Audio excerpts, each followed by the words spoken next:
الحمد لله نحمده ونصلي ونسلم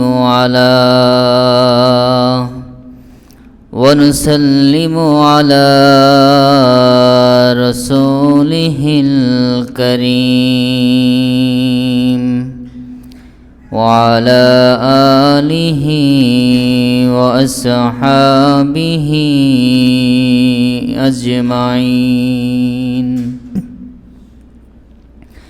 أما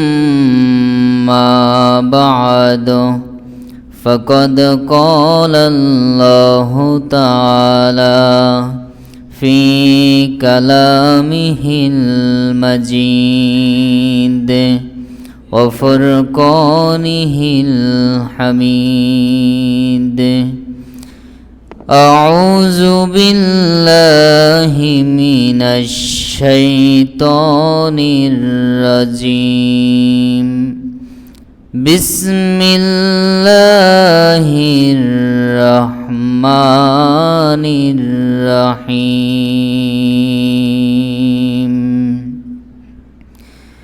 ومن تطوع خيرا فإن الله شاكر عليم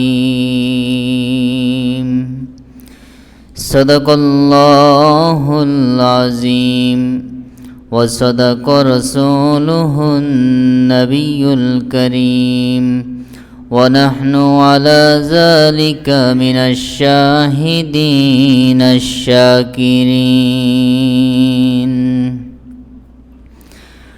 وقال تعالى في شان حبيبه مخبرا وآمرا إن الله وملائكته يصلون على النبي يا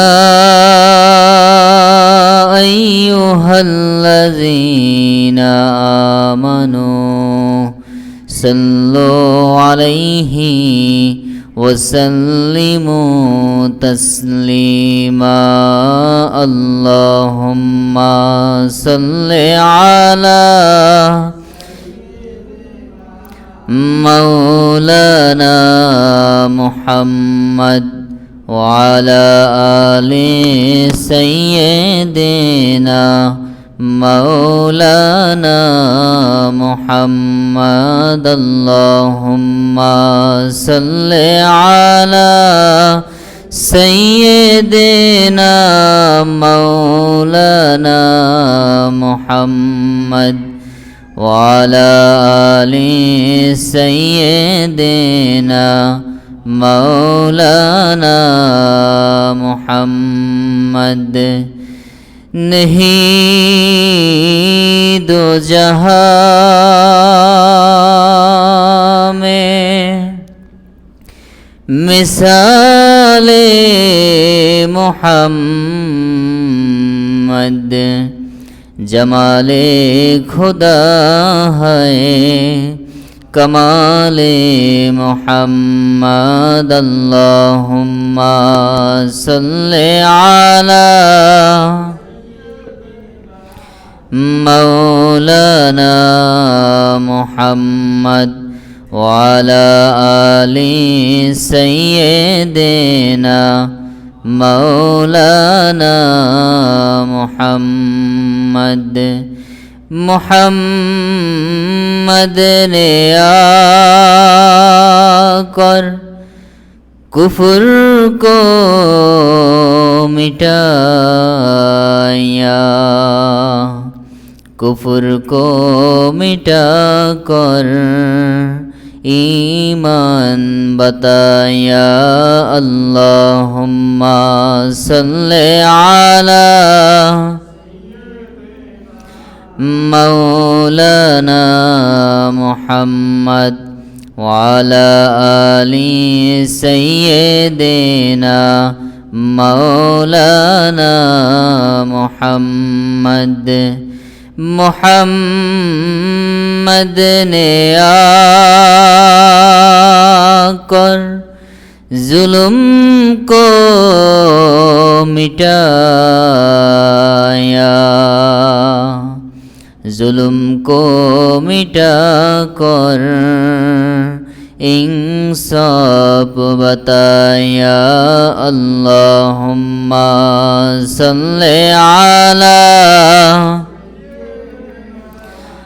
मौलाना मुहम्मद वाला आली सय्यदना मौलाना मुहम्मद ला इलाहा इल्लल्लाह ला इलाहा इल्लल्लाह ला इलाहा इल्लल्लाह सुब्हानल्लाह वल्हम्दुलिल्लाह सुब्हानल्लाह वल्हम्दुलिल्लाह ला इलाहा इल्लल्लाह ला इलाहा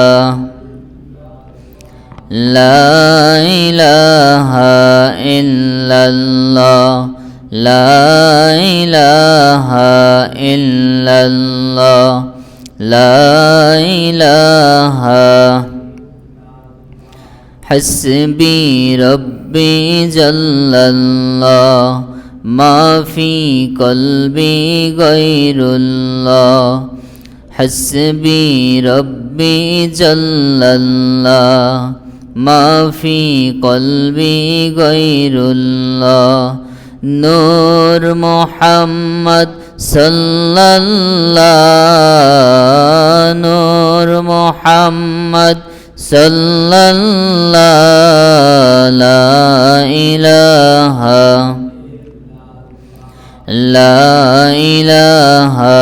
इल्लल्लाह ला इलाहा सुब्हानल्लाह वल्हम्दुलिल्लाह सुब्हानल्लाह वल्हम्दुलिल्लाह ला इलाहा इल्लल्लाह ला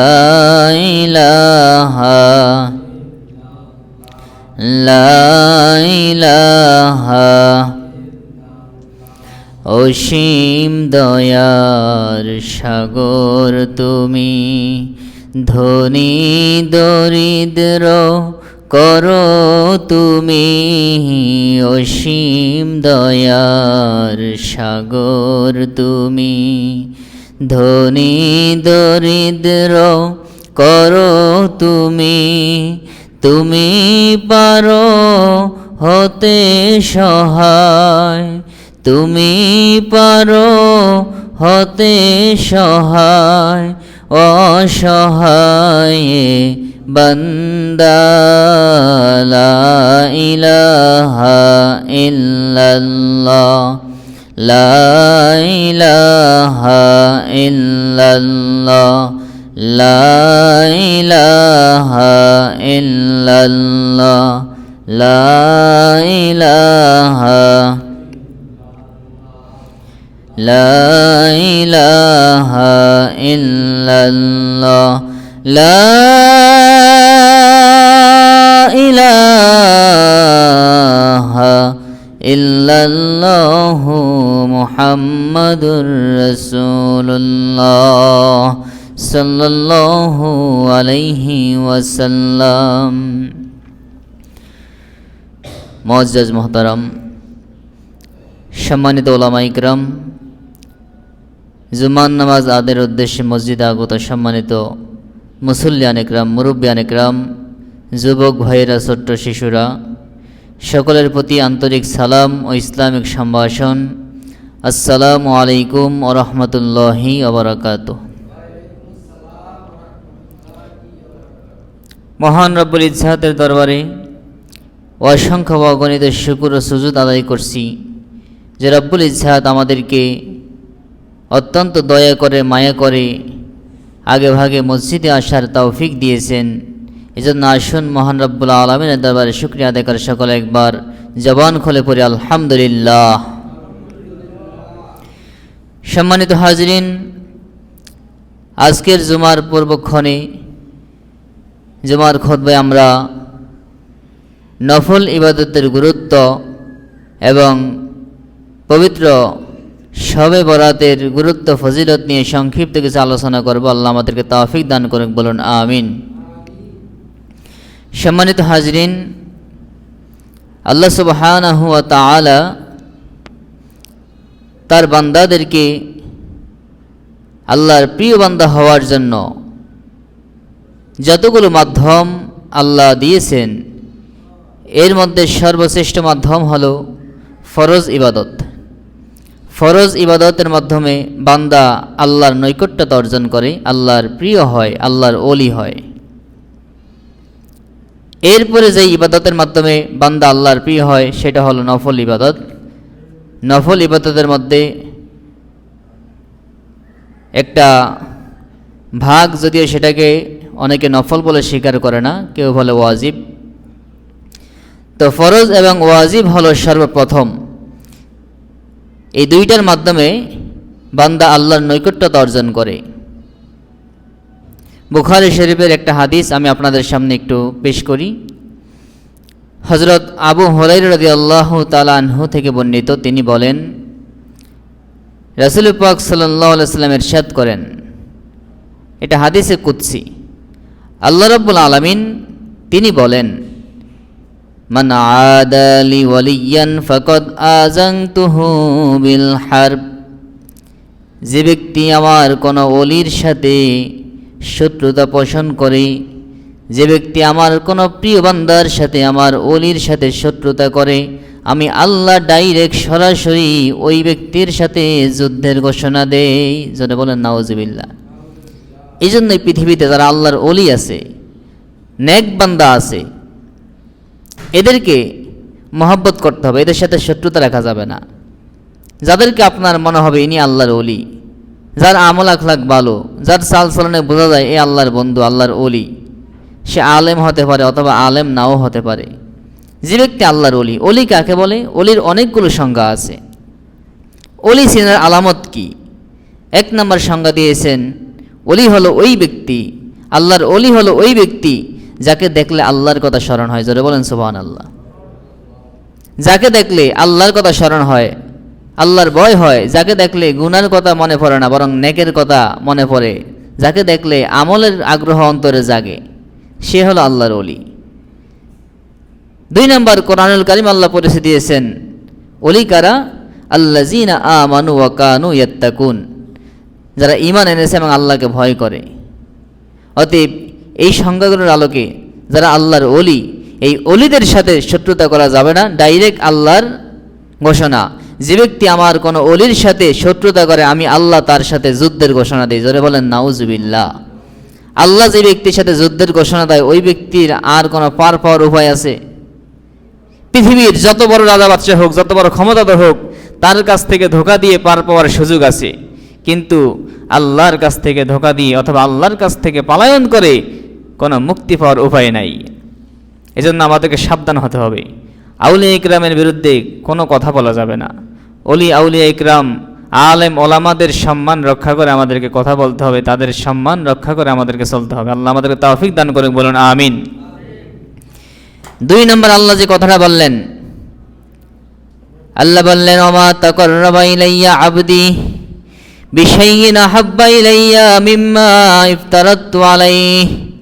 আমার বান্দা, মা ইয়াতাকাররাবু আবদি ইলাইয়া বিশাইইন, আমার বান্দা আমার নৈকট্য অর্জন করতে পারে নাই, মিম্মা ইফতারাতু আলাইহা, আহাব্বা ইলাইয়া মিম্মা ইফতারাতু আলাইহি, তবে ওই জিনিসটা দ্বারা বান্দা আমি আল্লাহর নৈকট্যতা অর্জন করে একমাত্র যেটা আমি তার উপর ফরজ করেছি। অর্থাৎ বান্দা আমার ফরজ ইবাদত দ্বারা আমার নৈকট্যতা অর্জন করে। দুই নম্বর,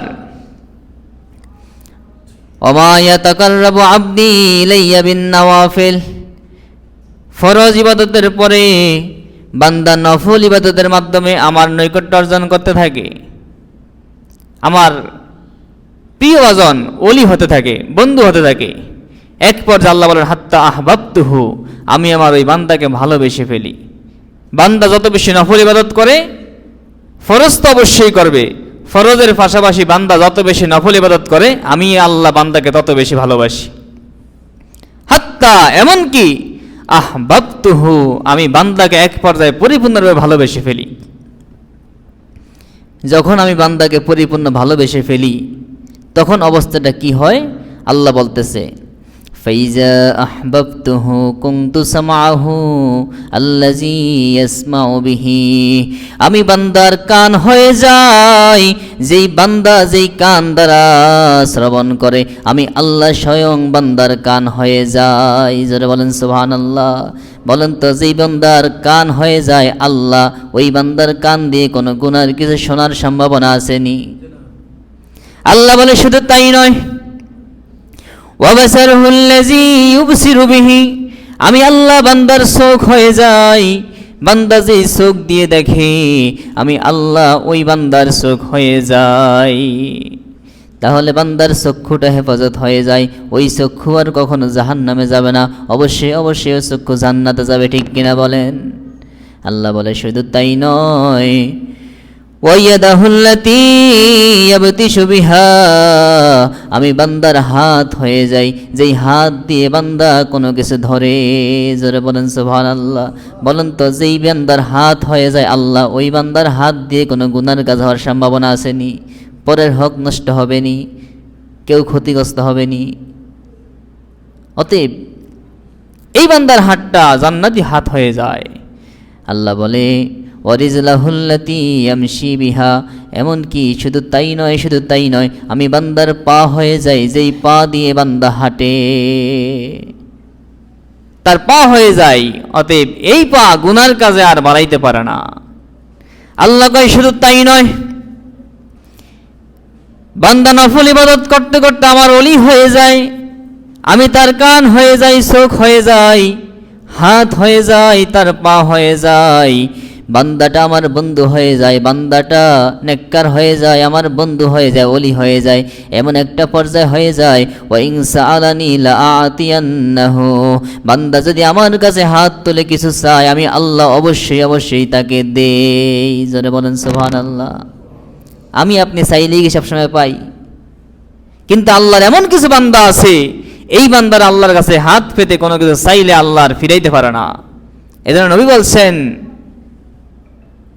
মানুষের মধ্যে এমন কিছু মানুষ আছে, এমন কিছু বান্দা আছে, লাউ আকসাম আলাল্লাহি লা বাররা, তারা যদি কসম করে আল্লাহর কাছে কোনো কিছু চায়, আল্লাহ অবশ্যই অবশ্যই তাদের সেই দাবি দাওয়াগুলো পূরণ করেন। জোরে বলেন সুবহানাল্লাহ। এরা হলেন আউলিয়া ইকরাম। আল্লাহ বলেন শুধু তাই নয়, ওয়ালাইন ইস্তাআযানি লাউইযান্নাহু, বান্দা যদি আমার কাছে কোনো কিছু থেকে আশ্রয় প্রার্থনা করে, আমি আল্লাহ তাকে আশ্রয় দিয়ে দেই, আমি আল্লাহ তাকে আমার হেফাজতে নিয়ে নেই। বলেন তো, এই যে এতগুলো ফজিলত, এতগুলো পাওয়ার কিসের মাধ্যমে হয়? নফল ইবাদতের মাধ্যমে। জোরে বলেন কিসের মাধ্যমে? কারণ আল্লাহ বলছে বান্দা ফরজ ইবাদত করলে আমার প্রিয় হয়, এরপরে যখন নফল ইবাদত করে, যত বেশি নফল ইবাদত করবে তত বেশি প্রিয় হবে। হতে হতে এক পর্যায়ে বান্দা এমন হয়ে যায় যে আমি আল্লাহ বান্দার হাত হয়ে যাই, কান হয়ে যাই, আমি আল্লাহ বান্দার পা হয়ে যাই, আমি আল্লাহ বান্দার চোখ হয়ে যাই। এজন্য আল্লাহর প্রিয় হওয়ার, আল্লাহর ওলি হওয়ার মাধ্যম হলো ফরজ ইবাদতের পরে বেশি বেশি নফল ইবাদত করা। বুঝে আসছেনি? আজকে নফল ইবাদত করতে গেলে বিভিন্ন ফতুয়া দেয়, ইবাদত করলে ভাই গুনাহ হবে নি। তাহলে ফতুয়া দিয়ে ইবাদত থামানোর দরকার কি? আপনি পারেন না, আপনার কোমরের সমস্যা, আপনি পড়েন, আপনি বাদ দেন। কিন্তু যে পড়তেছে তাকে আপনি বাধা দেন কা? যে ইবাদত করতে চায় তাকে বাধা দেন কা? যে ভালো কাজ করতেছে, আপনি ভালো কাজ করতে বাধা দিবেন কেন? আপনি ভালো কাজ করতে পারেন না, আপনার মনের সমস্যা, আপনার মাইন্ডে সমস্যা, আপনি আরেকজনকে ভালো কাজ করতে বাধা দিবেন কেন? এরকম কিছু কোমর ভাঙ্গা মানুষ আমাদের সমাজে আছে, যারা নিজেরা নামাজ পড়তে পারে না, কোমর ব্যথা করে হয়তো, এখন আমাদেরকেও ওই নফল নামাজ পড়া থেকে বাধা দিতে চায়। এটা বুখারী শরীফের হাদিস। এই যে আমি এখন হাদিসটা বললাম, এটা বুখারী শরীফের হাদিস। কি আমি কি কোনো শব্দ, কোনো মানে উল্টাপাল্টা করছি, এ হুজুর আছে এখানে, হুবহু প্রকাশের হাদিস বললাম। তো এই হাদিসগুলো কি তারা চোখে দেখে না? যারা আমাদেরকে এই যে শবে বরাত আসলে, বিভিন্ন সময় আসলে ইবাদত করা থেকে বাধা দেয়, বিভিন্ন কথা বলে, এমন এমন কথা বলে যেগুলো মুখে উচ্চারণ করা যায় না। আপনি বলেন, যদি কোনো কোরআন হাদিসে আদেশ নাই, আপনি মসজিদে এসে বসে রয়েছেন, গুনাহ হইব? মসজিদে এসে কি মানুষ নাচ গান করে? তাহলে এই ফতোয়া একজন মুসলমান কিভাবে দেয় যে রাত্রিবেলায়, শবে বরাতের রাত্রিবেলায় মসজিদে আসার চেয়ে বেশ্যাখানায় গিয়ে রাত্রি কাটানো বলে উত্তম? কি এটা কি আমি আপনি সাধারণ মানুষ বলছে না আলেম বলছে? বলা নেই আপনাদের দেশে আলেম বলা নেই এই কথা?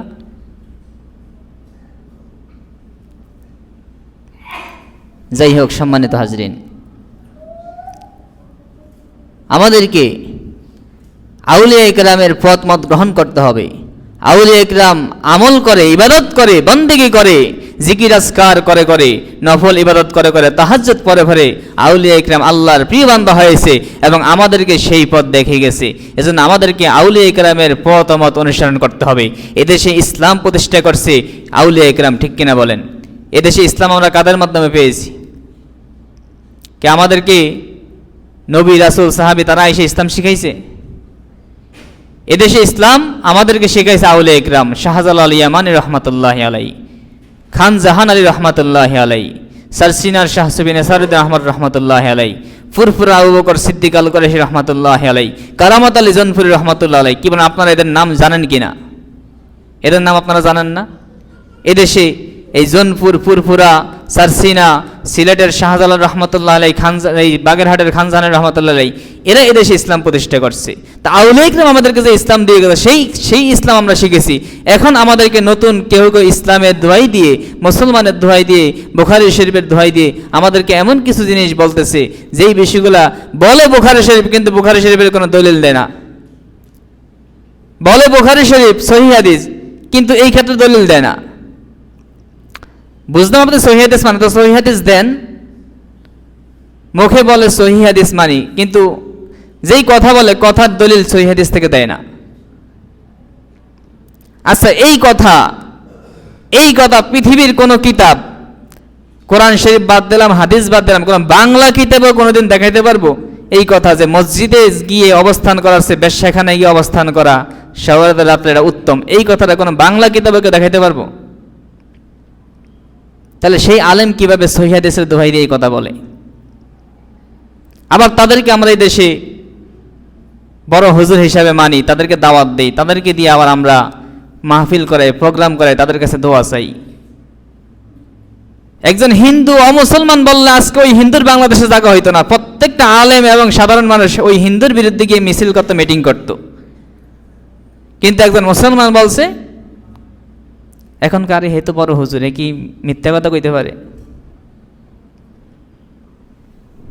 যাই হোক, সম্মানিত হাজরিন, আমাদের এই যে শাবান মাসের 14 তারিখ শবে বরাত রাত্রি, এটি কোরআন এবং হাদিস থেকে সাব্যস্ত রাত্রি। আমি একটা হাদিস গত সপ্তাহে আপনাদেরকে বলছি, আবারও বলি। হযরত আলী রাদিয়াল্লাহু তাআলা আনহু থেকে বর্ণিত, স্পষ্ট নবীজি বলছেন, যখন শাবান মাসের 14 তারিখ আসে, অর্থাৎ শবে বরাত আসে, এই সময় তোমরা দিনের বেলায় রোজা রাখো, রাত্রিবেলায় দাঁড়িয়ে দাঁড়িয়ে ইবাদত করো।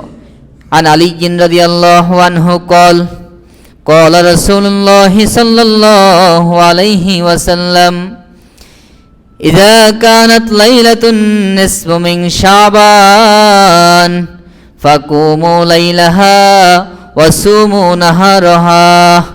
আল্লাহর নবী বলেন, যখন লাইলাতুন নিসফু মিন শাবান আসে, যখন শাবান মাসের মধ্য রজনী আসে, ওই রাত্রি যখন আসবে তখন দিনের বেলায় তোমরা রোজা রাখো এবং রাত্রিবেলায় দাঁড়িয়ে দাঁড়িয়ে ইবাদত করে। জোরে বলেন সুবহানাল্লাহ। এই আদেশ কে করছে? হাদিস শরীফে আদেশ কে করছে? আল্লাহর রাসূল। যে যখন শাবানের মধ্য রজনী আসবে, মধ্য রজনী বলতে অর্থাৎ শাবানের 15 তারিখ রাত্রি যখন আসবে, তখন তোমরা ওই দিনের বেলায় রোজা রাখো। ফাসুমু নাহারাহা ওয়া কুমু লাইলাহা। সুমু মানে কি? এটা আমর, আদেশ। তুমি রোজা রাখো, এটা কি আদেশ না? আমরের সিগা, এটাকে আরবিতে বলে কি? আমর। আর আরবিতে যদি আমর হয় তাহলে সেটা আছে ওয়াজিব হওয়ার জন্য। কিসের জন্য? তো এখানে ওয়াজিব না, কখনো কখনো আমর এটা লিল ইস্তেহবাবের জন্য আসে, এটা মুস্তাহাব, অর্থাৎ তোমরা এই দিন রোজা রাখো। আল্লাহ নবী বলতেছেন ওয়া কুমু লাইলাহা, এবং রাত্রিবেলায় দাঁড়িয়ে দাঁড়িয়ে ইবাদত করো। কারণ কি?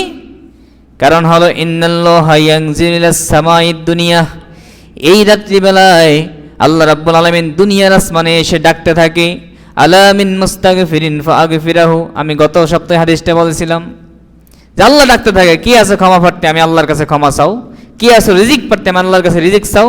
কি আছে অসুস্থ, আমি আল্লাহর কাছে সুস্থতা কামনা করো। এভাবে করে আরো যার যা সমস্যা সব তোমরা আজকে আমার কাছে চাও।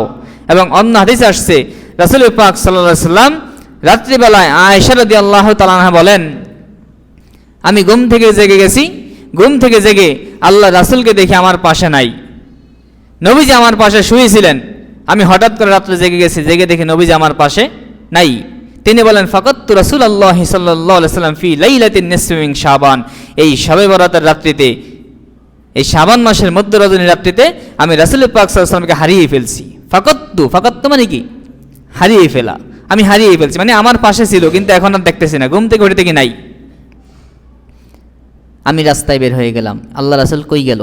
আল্লাহ রাসূলকে কোনো শত্রু আবার ধরে নিয়ে গেছে কিনা, অথবা কোনো বিপদ হয়েছে কিনা, না আল্লাহর নবী কোথায় গেছেন? আমি ঘর থেকে বের হয়ে গেলাম, বের হয়ে আল্লাহর রাসূলকে গিয়ে দেখলাম জান্নাতুল বাকিতে গিয়ে, তিনি জান্নাতুল বাকিতে গিয়ে হাত তুলে, স্পষ্ট হাদিস, হাত উপরে উঠিয়ে এভাবে আল্লাহর নবী দোয়া করতেছে। আম্মা জান আয়েশা রাদিয়াল্লাহু তাআলা আনহা বলেন, আমি যখন আল্লাহর রাসূলকে দেখলাম হাত তুলে আল্লাহর দরবারে জান্নাতুল বাকিতে কবরস্থানে গিয়ে দোয়া করতেছে, আল্লাহর নবী কবর জিয়ারত করতেছে, সাহাবীদের কবর জিয়ারত করতেছে, উম্মাহাতুল মুমিনিনদের কবর জিয়ারত করতেছে, এবং সেখানে কবর জিয়ারত করে হাত তুলে দোয়া করতেছে। আমি আল্লাহর রাসূলকে দেখে এবং কতক্ষণ দাঁড়িয়েছিলাম, যখন দেখলাম আল্লাহ রাসূল মোনাজাত শেষ করলেন, দোয়া শেষ করলেন, ফিরে আসবেন, আমি আল্লাহ রাসূলের আগে আগে আবার ঘরে চলে আসলাম যেন আল্লাহ রাসূল আমাকে দেখতে না পায়। কারণ দেখলে আল্লাহ রাসূল মনে মনে ভাববে হয়তো আমি সন্দেহ করছি, কি হইতে পারে না? ঠিকই আল্লাহ রাসূল দেখে গেছে। আম্মা জান আয়েশা রাদিয়াল্লাহু তাআলা আনহা বলেন, রাসূল পাক সাল্লাল্লাহু আলাইহি ওয়াসাল্লাম আমার ঘরে আসলেন, আমার ঘরে এসে বসলেন, ইয়া আয়েশা, তুমি কি ধারণা করেছো যে আল্লাহ এবং আল্লাহর রাসূল তোমার উপর কোনো অন্যায় করবে? আম্মা জান বলেন, না না ইয়া রাসূলুল্লাহ, আমি বলতেছিলাম, আমি ভাবছিলাম, মনে করছিলাম আপনি হয়তো অন্য কোনো স্ত্রীর ঘরে গিয়েছেন কিনা, আমি ভয় পেয়ে গিয়েছিলাম, এই জন্য আপনাকে তালাশ করতে গিয়েছি। তখন আল্লাহ রাসূল বলেন, ও আয়েশা, তুমি কি জানো আজকের রাত্রিটা কোন রাত্রি? এই রাত্রিটা হলো লাইলাতুন নিসফি মিন শাবান, এটা হলো শবে বরাতের রাত্রি। এই রাত্রিতে আল্লাহ রাব্বুল আলামিন বনু কালাবের ছাগলের পশমের চেয়ে অধিক মানুষকে আল্লাহ ক্ষমা করে দেন। ইন্নাল্লাহা লা ইয়াগফিরু লা আকসারা মিন আদাদি গনামি শাআরি বনি কালবের ছাগলের পশমের সংখ্যা যত। আরব দেশে একটা বড় গোত্র ছিল বনু কালব, এই গোত্রের মানুষ বেশি ছাগল পালত। আল্লাহ রাসূল বলেন, ওই বনু কালব গোত্রের ছাগলের পশমের সংখ্যা যত, এর চেয়ে বেশি মানুষকে আল্লাহ এই রাত্রে ক্ষমা করে দেন। জোরে বলেন সুবহানাল্লাহ। তাহলে সেই রাত্রেতে আল্লাহ রাসূল গিয়ে জান্নাতুল বাকিতে কবরস্থানে গিয়ে মুনাজাত দিতেছেন। আর আমাদেরকে আজকে একদল উলামায়ে কিরাম ফতোয়া দেয়, এরকম বলতে চায় যে আল্লাহ তো ক্ষমার ঘোষণা দিয়েছে, তাহলে ঘরে শুয়ে থাকলেই তো হয়। আল্লাহ কইছে আমি ক্ষমা করব, আর আমরা গিয়ে ঘরে শুয়ে ঘুমামো। কি বলেন, এইটা উচিত না? বরং জাগ্রত থাইকা ইবাদত করে আল্লাহর কাছে চাওয়া উচিত। মনে করেন আপনাদের এই রায়শ্রী শেখ শাহজাহান হাই স্কুল মাঠে মনে করেন যে প্রত্যেকের শনিবার দিনে একটা উপহার দিব।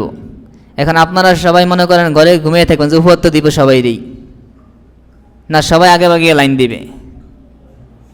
তাহলে আমাদেরকে কি বুঝাইতেছে? আল্লাহ রাসূলকে ঘুমাইছেন? স্পষ্ট আল্লাহ নবী বলতেছেন সুমু নাহারাহ, ওই দিন রোজা রাখো এবং রাত্রেবেলা ইবাদত করো। আল্লাহ নবী বলতেছেন রাত্রে ইবাদত করো, দিনের বেলা রোজা রাখো। তাহলে আল্লাহ নবী কি ইবাদত করেন নাই? আরেকটা হাদিস শোনাই। আরেকটা হাদিস আসছে, আম্মা জান আয়েশা রাদিয়াল্লাহু তাআলা বলেন, রাত্রিবেলায় একদিন রাত্রে, ওই দিন যে শবে বরাত এটা তিনি জানতেন না। আল্লাহ নবী রাত্রিবেলায় তিনি ঘুম থেকে জাগছেন, দেখেন নবীজি নামাজ পড়তেছেন। তা তাদের ঘর ছিল ছোট, নবীজির স্ত্রীদের ঘরগুলো ছিল কি ছোট ছোট, মসজিদের পাশে ছোট ওই যে বারান্দার মতো। আগে আমাদের দেশে বারান্দা ছিল না, টক বারান্দা কইতো, আবার অনেকে কইতো টং। টঙের মধ্যে কয়জন ঘুমাইতে পারে? বাগানে টং দেয় না, 2-3জন মানুষ ঘুমাইতে পারে। এরকম ছোট ছোট মনে করেন 2জন মানুষ ঘুমাইতে পারে, ওই লঞ্চের কেবিনের মতো।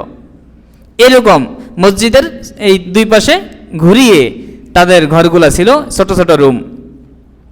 তো 2জন লোক ঘুমাইতে পারত। তো রাত্রিবেলা যখন নামাজ পড়তেন ঘরের মধ্যে কিভাবে নামাজ পড়তেন? তখন আম্মাজান আয়েশা রাদিয়াল্লাহু তাআলা আনহা বলেন, নবীজি রাত্রিবেলায় তাহাজ্জুদ নামাজ পড়তেন, দাঁড়িয়ে যেতেন, তাহাজ্জুদ পড়তেন। তা আমি তো শুয়ে দেখতাম, তখন যখন সেজদা দিতেন আমার পায়ে খোঁচা দিতেন, খোঁচা দিলে পাটা আমি গুটিয়ে নিতাম, তখন নবীজি সেজদা দিত, কারণ জায়গা তো কম। তা আম্মাজান বলেন একদিন এরকম হয়েছে, নবীজি রাত্রেবেলা নামাজ পড়তেছে, এখন এমন পরিস্থিতি হয়েছে নবীজি সেজদা দিছে, সেজদা থেকে উঠতেছে না, দীর্ঘক্ষণ সেজদা দিতেছে, নবীজি উঠতেছে না। আম্মাজান বলেন আমি ভয় করলাম আল্লাহর নবীর ইন্তেকাল হয়ে গেছে কিনা। আমি এই ভয় করে আল্লাহর নবীর পায়ে খোঁচা দিলাম, নবীজি পা লাড়া দিয়ে উঠছে। নামাজ যখন শেষ করে আল্লাহ নবী প্রশ্ন করেন, ইয়া আয়েশা তুমি কি মনে করেছ? তখন তিনি স্পষ্ট বলেছেন, হুজুর আমি ভয় করছিলাম যে আপনি কোনো দুনিয়া থেকে চলে গেছেন কিনা। এত দীর্ঘ সেজদা দিছে যে ভয় পেয়ে গেছে। আল্লাহ রাসূল বলেন, ইয়া আয়েশা তুমি কি জানো আজকের রাত্রিটা কোন রাত্রি? এই রাত্রিটা হলো এমন রাত্রি, এই রাত্রিটা হলো লাইলাতুন নিসফু মিন শাবান, শবে বরাতের রাত্রি। এই রাত্রিতে আল্লাহ রাব্বুল আলামিন দুনিয়ার দিকে একটা রহমতের নজর দেয়। এই রহমতের নজর দিয়ে 2 প্রকার ব্যক্তি ছাড়া সব মানুষকে আল্লাহ ক্ষমা করে দেন। এই 2 প্রকার ব্যক্তিকে, এক প্রকার ব্যক্তি হলো মুশরিক, আরেক প্রকার ব্যক্তি হলো মাশাহিন, যে অন্তরে অন্তরে মুসলমানদের প্রতি শত্রুতা পোষণ করে, যার অন্তরে মুসলমানদের প্রতি বিদ্বেষ রাখে, ওই বিদ্বেষ পোষণকারী ব্যক্তি এবং মুশরিক ছাড়া আল্লাহ সকলকে ক্ষমা করে দেন। যারা বলেন সুবহানাল্লাহ। তাহলে সেই শবে বরাতের রাত্রে আমাদের সামনে আসতেছে, এগুলো স্পষ্ট হাদিসে আছে। এখন হাদিসগুলোকে আমি কিভাবে অস্বীকার করি, হাদিসগুলোকে বাদ দিয়ে আমি কিভাবে কথা বলি, আমার তো বুঝে আসে না। এবং এই শবে বরাতের আমল আপনারা যারা এখানে আছেন, আপনারা একটু আমাকে বলেন, আপনারা ছোটকাল থেকে আপনারা দেখে আসছেন কি আসছেন না? এটা কি নতুন যে এই বছর শুরু হয়েছে?